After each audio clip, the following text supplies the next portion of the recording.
It's my distinct honor and privilege to introduce the recorded statement by the Honorable Prime Minister of Bangladesh, Her Excellency Sheikh Hasina. I thank you.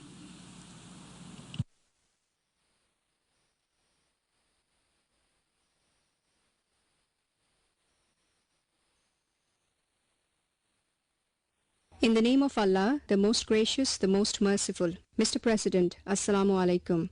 I congratulate you on your election as the President of the 75th session of the United Nations General Assembly. We are passing through an unprecedented crisis in the history of humankind due to the COVID-19 pandemic. This is also the first time in the UN's history that the General Assembly is taking place on digital platform without the presence in person of the heads of states and the heads of governments at the UN headquarters in New York. This General Assembly hall evokes deep emotions in me. From this very hall in 1974, my father, Bangabandhu Sheikh Mujibur Rahman, delivered a speech for the first time in Bangla as the head of government of a newly independent country. I also had the privilege of attending the General Assembly sessions in person for 16 times. I emphasized world peace and solidarity in all my speeches. As the head of government, this year I am delivering my 17th speech in the Assembly. I take this opportunity to pay my tribute to all frontline fighters, including health workers and public servants, who are working tirelessly to ensure safety of the affected countries and population. I also commend the United Nations Secretary General for his bold leadership and multilateral efforts during this crisis. Bangladesh was among the first rank of countries to endorse the Secretary General's various initiatives, including his global ceasefire appeal. Just as the Second World War created opportunities for countries to come together in their efforts to cooperate through the establishment of the United Nations, similarly, this pandemic has emphasized the need for collective action under the guidance of right leadership. With profound gratitude, I remember the undisputed leader Bangabandhu Sheikh Mujibur Rahman, the greatest Bengali of all time. He taught the Bengali nation to stand firm in the world by ending exploitation, deprivation, and oppression. Following his footsteps, we have been able to secure a respectable position for Bangladesh in the Committee of Nations. From this August Assembly, he declared, and I quote, "The noble ideals enshrined in the United Nations Charter are the very ideals for which millions of our people have made the supreme sacrifice. The Bengali nation fully commits itself to the building of a world order in which the aspiration of all men for peace and justice will be realized." Unquote. His statement was indeed a bold expression for multilateralism. The reflection that Bangabandhu made in 1974 continues to remain equally relevant even today as we grapple with the current crisis. This year is particularly significant for the Bengali nation as we are celebrating the birth centenary of the father of our nation. Our reflection on his life, struggle and sacrifice and celebration of his achievements is a source of our encouragement for a brighter future and give us the hope to cope with the challenge of COVID-19. On the birth centenary, we, on behalf of all deprived people and nations, pay rich tribute to Bangabandhu. I remember with deep pain the brutal assassination of my father, father of the Bengali nation, and the then President Bangabandhu Sheikh Mujibur Rahman on 15th August 1975,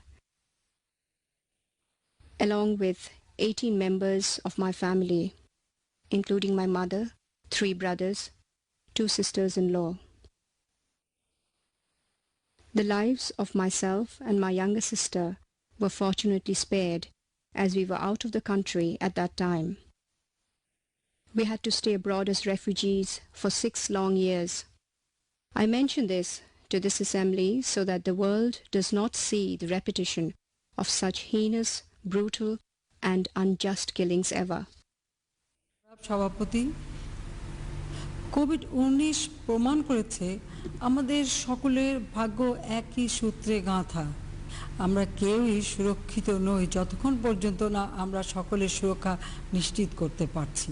এই virus আমাদের অনেকটাই ঘরবন্দি করে ফেলেছে, যার ফলে স্বাস্থ্য ব্যবস্থার পাশাপাশি অর্থনৈতিক কর্মকাণ্ড মারাত্মকভাবে ব্যাহত হয়েছে।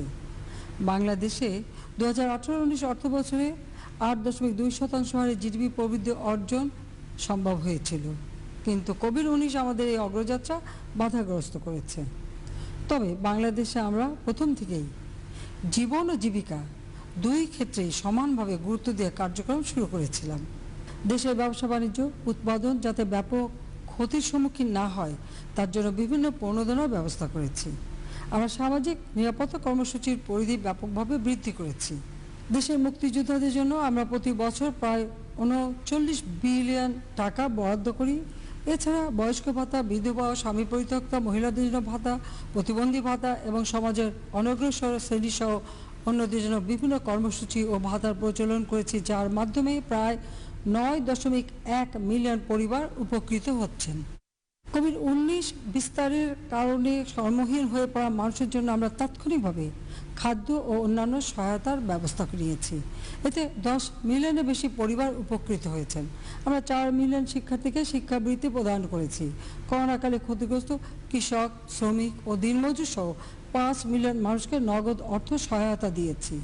সাধারণ মানুষের স্বাস্থ্যসেবা নিশ্চিত করতে গ্রাম পর্যায়ে প্রায় 18,000 কমিউনিটি ক্লিনিক ও ইউনিয়ন স্বাস্থ্যকেন্দ্র হতে বিনামূল্যে 30 ধরনের ঔষধ দেওয়া হয়। সরকারি সহায়তার পাশাপাশি আমি নিজে উদ্যোগী হয়ে তহবিল সংগ্রহ করে এতিম ও গরিব শিক্ষার্থী, মাদ্রাসা, মসজিদ, মন্দির, স্কুল, শিক্ষক, শিল্পী, সাংবাদিক সহ যারা সাধারণভাবে সরকারি সহায়তার আওতাভুক্ত নন তাদের মধ্যে 2.5 বিলিয়নের বেশি টাকা বিতরণ করি, যার ফলে সাধারণ মানুষকে করোনা ভাইরাস খুব বেশি ক্ষতিগ্রস্ত করতে পারেনি। কোভিড-19 রোগী শনাক্তের সাথে আমরা 31 দফার নির্দেশনা জারি করেছিলাম। করোনা ভাইরাস যাতে ব্যাপক হারে সংক্রমিত হতে না পারে তার জন্য আমরা সচেতনতামূলক প্রচারণা চালানোর পাশাপাশি সুরক্ষা সামগ্রী বিতরণ করেছি, যার সুফল হিসেবে আমরা লক্ষ্য করছি ঋতু পরিবর্তনের ফলে আমাদের দেশে যেসব রোগের প্রাদুর্ভাব হয় এবার সেসব রোগ তেমন একটা দেখা যাচ্ছে না। আর্থিক খাতের আশু সমস্যাগুলি চিহ্নিত করে আমরা 21টি প্রণোদনা প্যাকেজ ঘোষণা করি।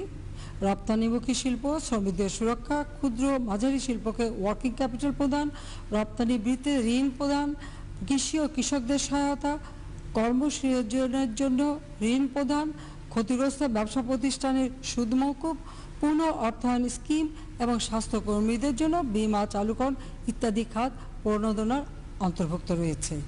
এ পর্যন্ত আমরা মোট 13.25 বিলিয়ন মার্কিন ডলার সমপরিমাণ প্রণোদনা প্যাকেজ ঘোষণা করেছি, যা আমাদের মোট জিডিপির 4.03%। আমরা করোনাকালে খাদ্য উৎপাদনকে সর্বোচ্চ গুরুত্ব দিয়েছি। সেই সঙ্গে পুষ্টির নিশ্চয়তার জন্য সব ধরনের ব্যবস্থা নেওয়া হয়েছে।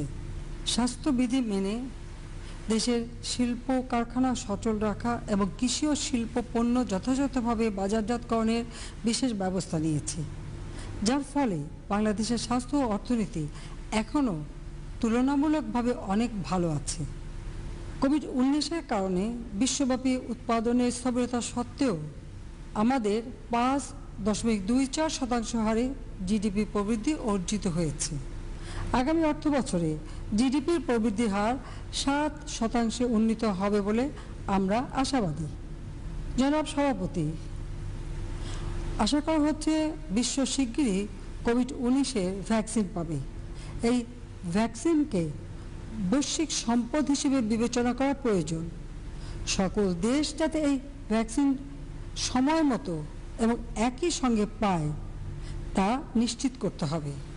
কারিগরি জ্ঞান ও মেধাস্বত্ব প্রদান করা হলে এই ভ্যাকসিন বিপুল পরিমাণে উৎপাদনের সক্ষমতা বাংলাদেশে রয়েছে। মহামারী নিরসনে আমাদের উদ্যোগ এবং এজেন্ডা 2030 অর্জনে আমাদের প্রচেষ্টা সমান তালে এগিয়ে নিয়ে যেতে হবে। বাংলাদেশের দ্বিতীয় ভলান্টারি ন্যাশনাল রিভিউ রিপোর্ট উপস্থাপন প্রমাণ করে যে টেকসই উন্নয়ন অভিষ্ট অর্জনে আমরা যথাযথভাবে এগিয়ে চলেছি। বাংলাদেশকে আমরা 2021 সালের মধ্যে একটি মধ্যম আয়ের দেশ, 2030 সালের মধ্যে এসডিজি অর্জন, 2041 সালের মধ্যে উন্নত দেশ এবং 2100 সালের মধ্যে সমৃদ্ধ বদ্বীপে পরিণত করতে কাজ করে যাচ্ছি। প্রযুক্তিগত বিভাজন নিরসন, সম্পদ আহরণ ও প্রযুক্তি স্থানান্তরের জন্য আমাদের বিজ্ঞান প্রযুক্তি উদ্ভাবনকে কাজে লাগানো প্রয়োজন। পাশাপাশি স্বল্পোন্নত হতে উন্নয়নশীল এবং সদ্য উত্তরিত উন্নয়নশীল দেশসমূহের জন্য এই আপৎকালীন উত্তরণকাল ও উত্তরণ পরবর্তী সময়ে বর্ধিত আন্তর্জাতিক সহায়তা এবং প্রণোদনা প্যাকেজ নিশ্চিত করা অত্যন্ত গুরুত্বপূর্ণ। প্রবাসী শ্রমিকগণ স্বাগতিক ও নিজ দেশের অর্থনীতিতে বড় ধরনের অবদান রেখে চলেছেন। এই মহামারীর কারণে অনেক শ্রমিক কাজ হারিয়েছে, অনেককে নিজ দেশে পাঠিয়ে দেওয়া হয়েছে। আমরা দেশে ফিরে আসা অভিবাসী শ্রমিকদের প্রণোদনা বাবদ 361 মিলিয়ন মার্কিন ডলার বরাদ্দ দিয়েছি। তবে কোভিড পরবর্তী সময় তাদের কর্মসংস্থানের ব্যবস্থা করা অত্যন্ত গুরুত্বপূর্ণ। আমি অভিবাসী শ্রমিকদের বিষয়টি সহমর্মিতার সঙ্গে ও ন্যায়সঙ্গতভাবে বিবেচনা করার জন্য আন্তর্জাতিক সম্প্রদায় ও অভিবাসী গ্রহণকারী দেশসমূহের প্রতি আহ্বান জানাচ্ছি। জনাব সভাপতি, জলবায়ু পরিবর্তনজনিত ঝুঁকিপূর্ণ দেশগুলোর বিদ্যমান সমস্যাসমূহ প্রতিনিয়ত প্রকট হচ্ছে। এই সংকটকালেও আমাদের বন্যা ও ঘূর্ণিঝড় আমফানের বিরূপ প্রভাব মোকাবেলা করতে হচ্ছে। সিভিএফ ও V20 group of ministers of ফাইন্যান্সের সভাপতি হিসেবে বাংলাদেশ জলবায়ু সমস্যা উত্তরণে একটি টেকসই পরিকল্পনা প্রণয়নের নেতৃত্ব প্রদান করবে। এছাড়াও গ্লাসগো কনফারেন্স অফ পার্টিস কপ এ গঠনমূলক ও কার্যকর ফলাফল নিশ্চিত করতে বাংলাদেশ সর্বদা সচেষ্ট থাকবে। লিঙ্গ সমতা নিশ্চিতকরণে Beijing declaration and platform of action কার্যকর ভূমিকা রেখেছে। এই ঘোষণার 25 বছর পূর্তি উদযাপনকালে ঘোষণায় উল্লেখিত গুরুত্বপূর্ণ ইস্যুসমূহ বাস্তবায়নে আমাদের দৃঢ় সংকল্প ও পারস্পরিক সহযোগিতার প্রয়োজন। বাংলাদেশে আমরা লিঙ্গ বৈষম্য সামগ্রিকভাবে 72.6% কমিয়ে এনেছি। আমাদের জাতীয় উন্নয়নের মূলে রয়েছে নারীদের অবদান। মহামারী মোকাবেলা সহ সকল কার্যক্রমে বাংলাদেশের নারীরা সামনে থেকে কাজ করে যাচ্ছেন। শিশুদের উন্নয়নে আমরা বিশেষ কর্মসূচি বাস্তবায়ন করে যাচ্ছি। ইউনিসেফের এক্সিকিউটিভ বোর্ডের বর্তমান সভাপতি হিসেবে আমরা শিশুর প্রতি বৈষম্য দূরীকরণে কাজ করে যাচ্ছি। তাছাড়া কোভিড সংক্রান্ত সমস্যা যাতে শিশুদের সামগ্রিক সমস্যা পরিণত না হয় তা নিশ্চিত করতে আমরা সচেষ্ট রয়েছি। জনাব সভাপতি, সকলের সাথে বন্ধুত্ব, কারো সাথে বৈরিতা নয়, এই নীতিবাক্য আমাদের পররাষ্ট্রনীতির মূল মন্ত্র। এই মন্ত্র উদ্বুদ্ধ হয়ে বাংলাদেশ শান্তি ও নিরাপত্তা রক্ষা এবং শান্তির সংস্কৃতি বিনির্মাণে নিয়মিত অবদান রেখে চলেছে।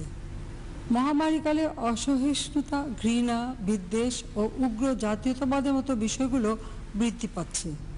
শান্তির সংস্কৃতি প্রতিষ্ঠার মাধ্যমে আমরা এ বিষয়গুলোর মোকাবেলা করতে পারি। শান্তিরক্ষী প্রেরণের বাংলাদেশের অবস্থান এখন শীর্ষে। সংঘাতপ্রবণ দেশসমূহে শান্তি প্রতিষ্ঠা ও শান্তি বজায় রাখতে আমাদের শান্তিরক্ষীগণ জীবনের ঝুঁকি নিয়ে কাজ করে যাচ্ছেন। তাদের সুরক্ষা ও নিরাপত্তা নিশ্চিত করা আন্তর্জাতিক সম্প্রদায়ের অন্যতম দায়িত্ব। এবছর আমরা women, piece and security agenda 20 বছর পূর্তি উদযাপন করছি। এই এজেন্ডার অন্যতম প্রবক্তা হিসেবে আমরা শান্তি ও নিরাপত্তায় নারীর ভূমিকার উপর গুরুত্ব আরোপ করছি। বাংলাদেশ ইতিমধ্যে এ বিষয়ে একটি জাতীয় কর্মপরিকল্পনা প্রণয়ন করেছে। শান্তির প্রতি অবিচল থেকে আমরা সন্ত্রাসবাদ ও সহিংস উগ্রবাদের বিরুদ্ধে জিরো টলারেন্স নীতি গ্রহণ করেছি। মহামারীর ফলে সৃষ্ট ঝুঁকি মোকাবেলায় জাতীয় উদ্যোগের পাশাপাশি আন্তর্জাতিক সহযোগিতাও অপরিহার্য। পারমাণবিক অস্ত্রমুক্ত পৃথিবী বিনির্মাণে বৈশ্বিক আকাঙ্ক্ষার প্রতি আমাদের সমর্থন অবিচল। সে বিবেচনা থেকে পরমাণু প্রযুক্তির শান্তিপূর্ণ ব্যবহারের বিষয়ে উন্নয়নশীল দেশসমূহের কার্যক্রমকে আমরা জোর সমর্থন জানাই। আমাদের স্বাধীনতা সংগ্রামে বাঙালি জাতি অবর্ণনীয় দুর্দশা, মানবতা বিরোধী অপরাধ ও গণহত্যার মতো জঘন্য অপরাধের শিকার হয়েছে। সেই কষ্টকর অভিজ্ঞতা থেকেই আমরা নিপীড়িত ফিলিস্তিনি জনগণের ন্যায়সঙ্গত দাবির প্রতি সমর্থন দিয়ে আসছি। বাংলাদেশ 11 লাখেরও বেশি জোরপূর্বক বাস্তুচ্যুত মিয়ানমার নাগরিককে আশ্রয় প্রদান করেছে। 3 বছরের বেশি সময় অতিক্রান্ত হলেও এখন পর্যন্ত মিয়ানমার একজন রোহিঙ্গাকেও ফেরত নেয়নি। এই সমস্যা মিয়ানমারের সৃষ্টি এবং এর সমাধান মিয়ানমারকেই করতে হবে। আমি আন্তর্জাতিক সম্প্রদায়কে এ ব্যাপারে আরও কার্যকর ভূমিকা গ্রহণের অনুরোধ জানাচ্ছি। জনাব সভাপতি, কোভিড-19 মহামারীর কারণে বিদ্যমান বৈশ্বিক চ্যালেঞ্জসমূহ আরও প্রকট হয়েছে। এই মহামারী আমাদের উপলব্ধি করতে বাধ্য করেছে যে এ সংকট উত্তরণে বহু পাক্ষিকতাবাদের বিকল্প নেই। জাতিসংঘের 75তম বছর পূর্তিতে জাতিসংঘ সনদে অন্তর্নিহিত বহু পাক্ষিকতাবাদের প্রতি আমাদের অগাধ আস্থা রয়েছে। জাতীয় পর্যায়ে বহু প্রতিকূলতার মধ্যেও বহু পাক্ষিকতাবাদের আদর্শ সমুন্নত রাখতে আমরা বদ্ধপরিকর। পাশাপাশি আমরা আমাদের জাতির পিতার স্বপ্নের সোনার বাংলাদেশ বিনির্মাণে নিরবচ্ছিন্নভাবে কাজ করে যাচ্ছি। দারিদ্র ও শোষণমুক্ত সেই সোনার বাংলাদেশ হবে গণতান্ত্রিক মূল্যবোধের উপর প্রতিষ্ঠিত, যেখানে সবার মানবাধিকার নিশ্চিত হবে। জাতির পিতার জন্ম শতবার্ষিকীতে জাতীয় বিশ্বের নিকট এটি আমাদের দৃঢ় অঙ্গীকার। সবাইকে আবারও ধন্যবাদ। খোদা হাফেজ। জয় বাংলা, জয় বঙ্গবন্ধু, বাংলাদেশ চিরজীবী হোক। জয় বাংলা, জয় বঙ্গবন্ধু, বাংলাদেশ চিরজীবী হোক।